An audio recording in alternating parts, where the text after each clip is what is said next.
কিলোখানিক মটনের মধ্যে আমি পেঁয়াজ, আদা, রসুন, গোটা গরম মশলা, জিরে ধনের গুঁড়ো, 2 রকমের লঙ্কা মানে কাঁচা পাকা লঙ্কা আর শুকনো লঙ্কা দিয়েছি, আর দিয়েছি সর্ষের তেল, নুন, হলুদ।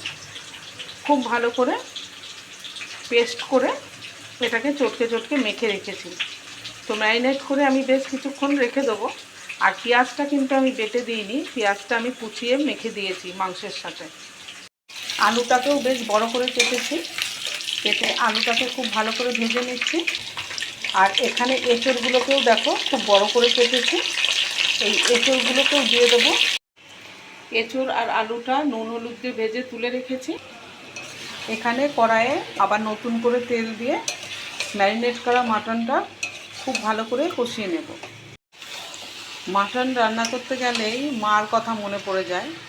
মা এত সুন্দর করে মাটন রান্না করতো, যতই চেষ্টা করি কিন্তু ওইভাবে মাটন আজ পর্যন্ত রান্না করতে পারিনি, সেই স্বাদই আলাদা। মাটনের মধ্যে আলু আর এঁচড় যে ভেজে রেখেছিলাম সেটাও দিয়ে দিলাম, সবগুলো একসাথে সুন্দর করে কষিয়ে নিয়েছি। এবার কুকারে 2 বা 3টে সিটি দিয়ে নেব। মাটনটা রান্না হয়ে গেছে, এবার মিট মশলা দিয়ে দিলাম। আজকে মাটনটা আমার রান্না কমপ্লিট হয়ে গেল।